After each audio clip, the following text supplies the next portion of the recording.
Hey, family. Welcome. All right, so we're gonna do a little bit more talking about these mirrors. I'm not gonna say it's the last video, but it might be for now. But I found this saying here and I really like it. Check it out. This would be a really good affirmation to say in the mornings. Mirror, mirror on the wall, I always get up after I fall. And whether I run, walk, or have to crawl, I'll set my goals and achieve them all. Yeah, I like that. But you know, the Holy Megillah tells us that it's called magic mirror, and there's this whole controversy. Some of you may be aware of it, but do you remember what they were calling the Mandela effect? Yeah, so this is the Mandela effect, and this is here debunking the Mandela effect. So I don't know if you know what that is, but you might have to Google it.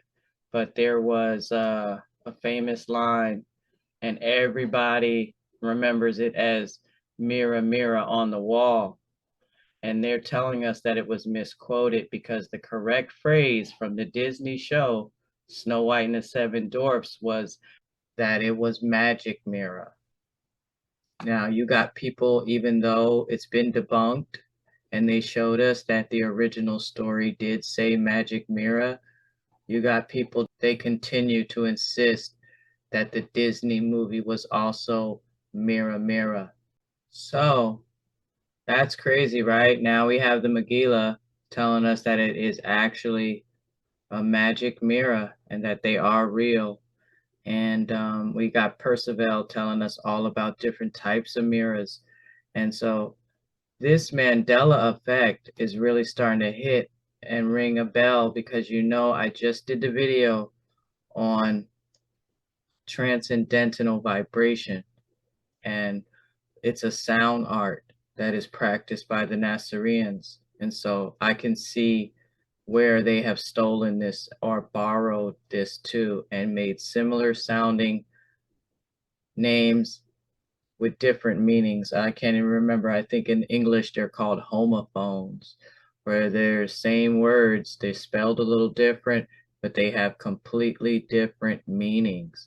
And so Mandela is one of those words. Now, if you're not familiar with this Mandela effect, it was a big deal. And they say that it's not just this mirror, mirror on the wall.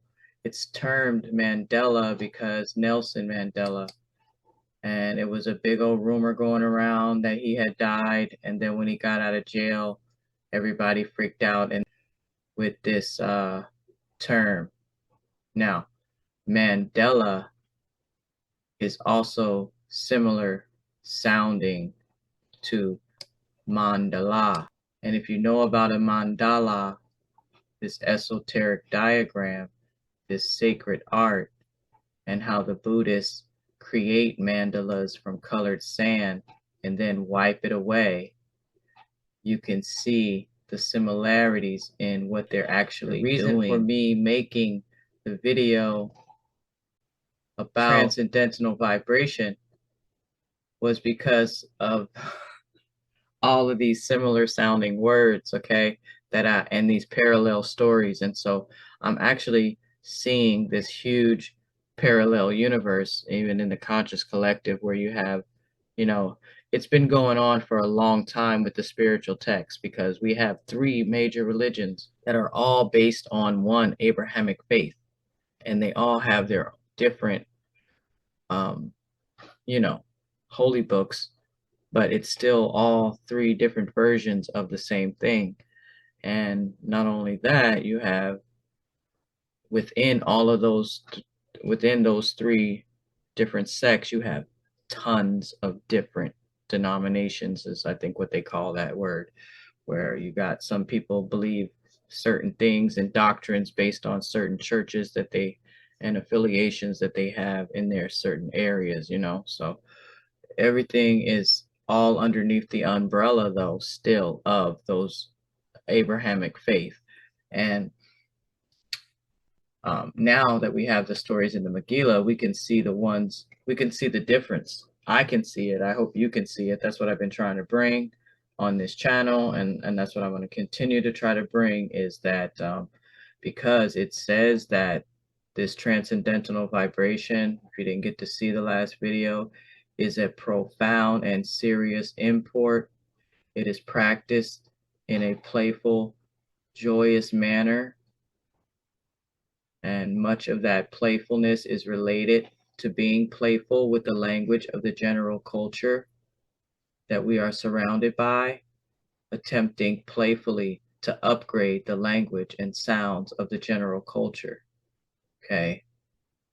And so it even says here that in this aspect of transcendental vibration, we are not dealing with Nasserean sectarian words and sounds of power, but with other aspects of transcendental vibration, just elevating the words and sounds of the decadent culture around us. Okay. And so this is probably being used in reverse on us. That's why I'm talking about this with the mirror, because most of the time when you see something in a mirror, it's reversed, right?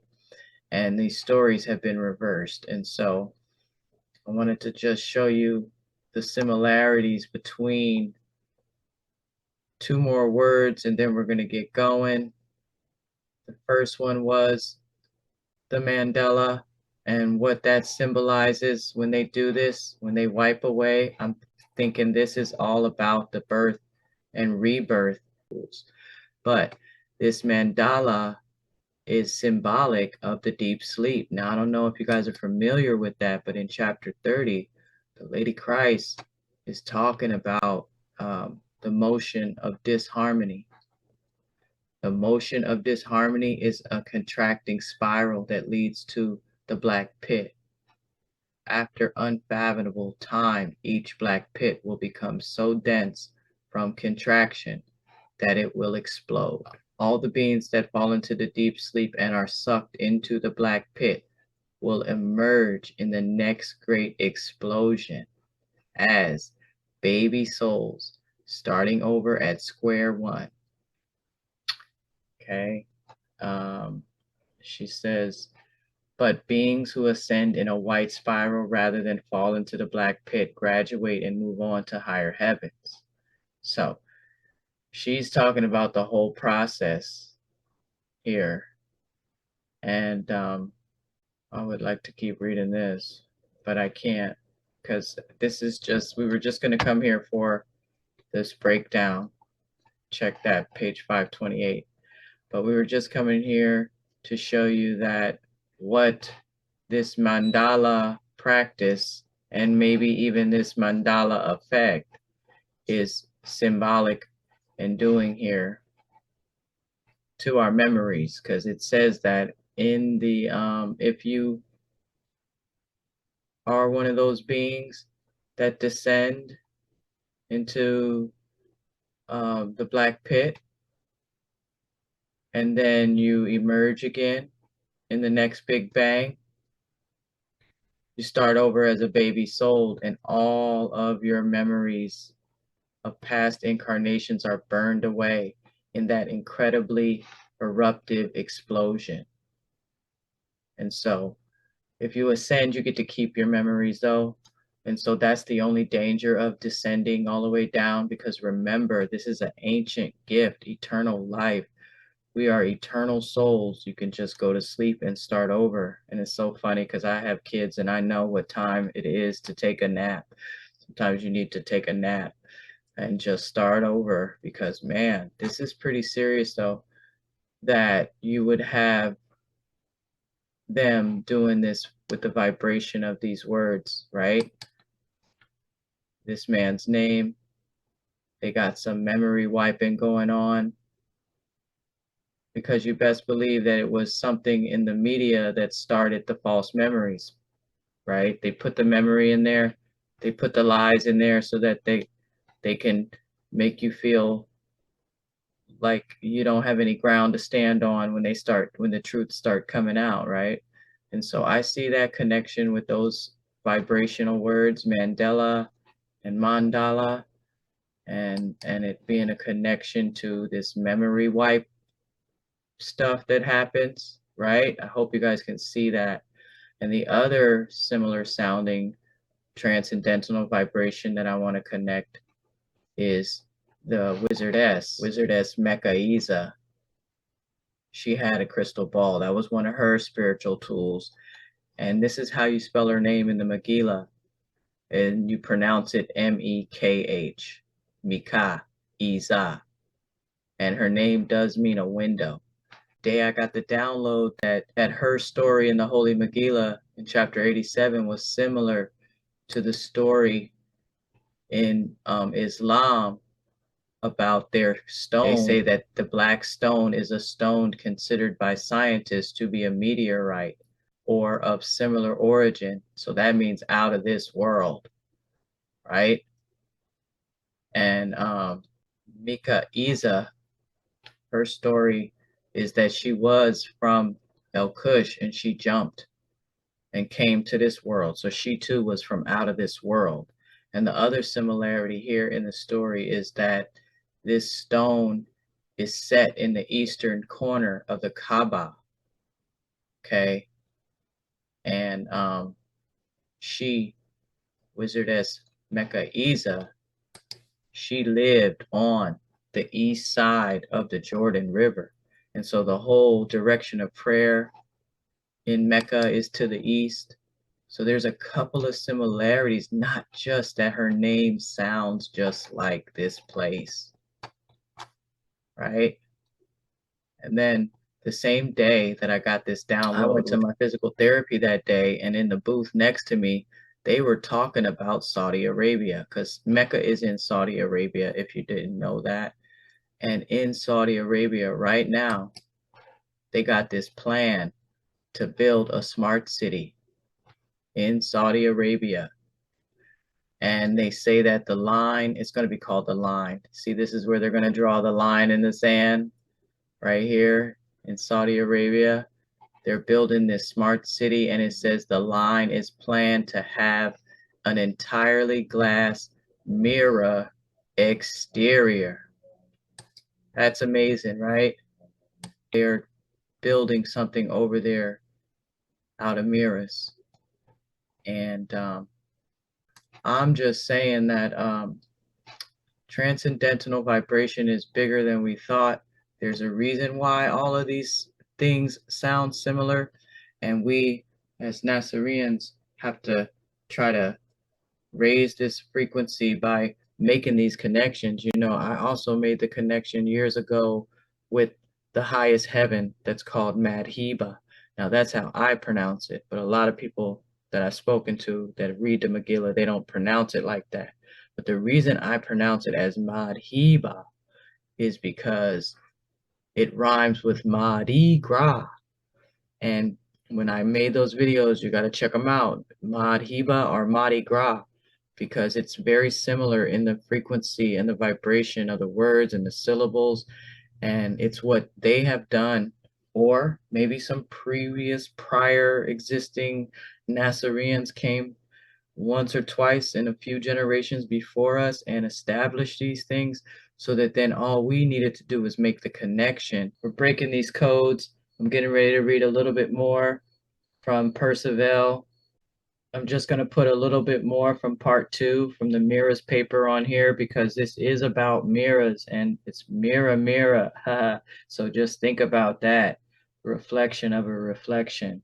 This is hitting on the psychic mirrors, and that's kind of why I wanted to put that on this video. But we're definitely not done with this mirror talk. It's going to go on for a while, especially because I'm seeing this parallel duality and all of these other things that have been created alongside of the real world. So let's go now. And this is part 2. I want to see if I can get like at least this first paragraph on here. It says here, the essentials of a psychic or astral mirror are desire and form, with such light from the mind as is connected with desire and form. The material of which the psychic mirror is composed is astral. This is made visible in its own world by the backing or enforcing of desire. similarly as the backing of a looking glass makes the mirror. As a physical mirror is composed of material of the physical world, so a psychic mirror is composed of astral matter of the astral world. And as the physical world is in itself a mirror, so the astral world is in itself a mirror. What we call the light of the sun is that which makes the physical world visible. The light from the fire of desire is that which makes the astral world visible. The matter of the physical world is molded secondarily into distinct form, whereas the matter of the astral world is primarily given form. That which gives it form and causes it to be imagined is thought. The desire world is the mirror of and reflects thought. Thoughts being reflected in the astral world take on forms which are characteristics of that world. What is said of reflection in the physical world applies to psychic mirrors in the astral world, but with this difference. The reflection of a reflection will be of the same color and form as the first reflection, but the reflected image of an image reflected in the astral world will be more like a shade than what is in the physical world, a reflection. It is a shade, not with bare outlines as a shadow, but with the characteristic features and incidents of that which is reflected. He says the astral or psychic world further differs from the physical world as a mirror in this respect, that whereas the physical mirror will only reflect so long as image and light are present, the psychic or astral world will retain the image which is first reflected into it by a thought, and the reflection of that image will be retained as a shade reflection on the psychic mirror which reflects it after the first image has been removed. Other differences exist. The reflections of living objects in the physical world follow the exact movements of the objects reflected and only move while these objects are moving. But the reflections of a thought as desire forms in the psychic or astral world continue to move after the thought has been impressed but is no longer active. And although they hold the same form, the movements of the form varies according to the strength of the desire. Further, in the physical world, the reflection of a reflection ceases when the first object ceases to be reflected. But in the mirrors of the psychic world, the shade reflections of the thought reflected in the astral world continue after the first reflection may have ceased or been removed, and they differ from the first reflection in this, that the reflection of the thought is animated and varies its movements, but the shade reflection of the reflected image retains the form and performs automatically the movements made while the image remained and was reflected on it. That's a lot. That is a lot. I'm actually going to stop there because this is only about the psychic or the astral world mirror and how it differs from the physical world. Maybe I'll read this last part, man, because I don't even know how to say what I want to say to y'all about what we just read. It'll come to me maybe in the next video. Last part, we're going to read two ideas which are essential to mirrors and reflections are time and space. These are appreciated differently in the psychic world than they are experienced in the physical world. In the physical world, time is measured by light and dark periods, determined by the presence and absence of sunlight. In the reflections of the astral world, time is measured by light and shade, which are determined by the increase or decrease in the strength of the fire of desire. Whew. So we still ain't even got to the mental world and the spiritual world. So it's a lot, y'all. That's why I'm having to break this up like this. But so we have to think about these things that are being planted in our minds and how they're reflecting into this physical realm and why they're reflecting the way they're reflecting. But the fact that they're reflecting is just, man, it's magical. And we need to like learn all about this. Hopefully I can really sum this all up for you guys real soon. Because I'm just dropping these different pieces and it's not all the way ironed out, but we're going to get there. Okay. Thanks for watching. I'll be back soon.